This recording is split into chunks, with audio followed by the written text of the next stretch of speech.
You know what's sad about the migrant crisis is that this is something that nobody talks about, especially in Democrat circles, that we sent for the last year available $297 million to Guatemala, $127 million to Honduras, and we're doing those packages almost annually. If you look up on USAID's website, it's actually a very good website for a government site. Not $297 million to veterans, not $297 million to failing school districts, not $297 million for our own infrastructure, beloved infrastructure, to these other countries.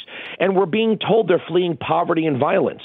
Well, the USAID website breaks down almost to the dollar how much we spend on infrastructure, how much we spend on healthcare, education, civil society, governance, law enforcement.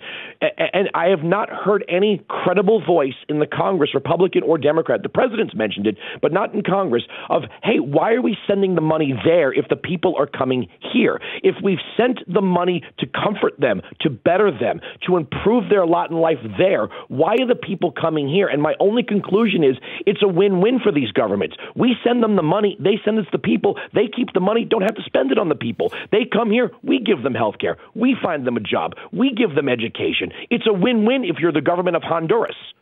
I completely agree with you. And I would, if I were Donald Trump, and I'm really disappointed that we haven't done this, I would cut off every dime. Look, I'll help you, but you are not to send your people here. As far as Mexico is concerned, they allowed that caravan to continue to go. They were breaking Mexican laws. They still are.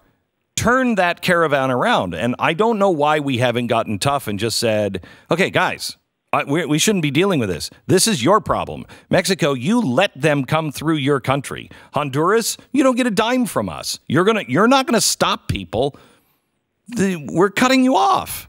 But when we talk about the generosity of America, we can argue back and forth about foreign aid. But haven't we done what isn't that we haven't done for the people of these countries? This is so, we can separate the European question about migration. We have been giving these countries, these people that we see that are desperate, that are following voices that are telling them, and you know what's really sick, Glenn? I know you know this.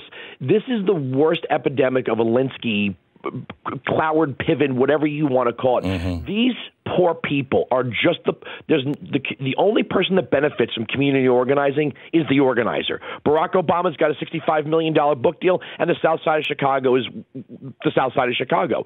These people are being used by people who are furthering their own political agenda and credibility, and it's sick. It is sickening to watch the images of women carrying children looking for an end to this, and they're being led by people who know darn well this is not how you file an asylum claim. This is not how you immigrate. This is not how it's done. They have to know these people are rotten and they're evil.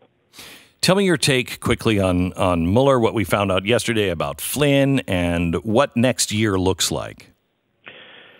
Well, for a guy that allegedly colluded with the Russian government, having calls with Sergei Kislyak as the incoming national security advisor over certain global sanctions, if that is the root of collusion with Russia, no jail time sounds pretty good for a guy who's such a rogue agent. And by the way, why aren't we looking at Claire McCaskill's very tight relationship with Sergei Kislyak? If business in Russia, the Moscow Tower, is some smoke and fire of criminality, why aren't the Podestas, and by virtue of that Clinton, who took $500,000 to go speak to Putin's beg? Mm-hmm. Why is this? Look, if you want to have a sense of law and order and fairness and say we have to make sure our political class is on the up and up, you can't say it's okay when they do it. You can't say that we're going to ignore the fact that Hillary Clinton was deleting emails. We're going to ignore the fact she was destroying devices and evidence. We're going to ignore the fact that people got their eyes on classified information like Anthony Weiner.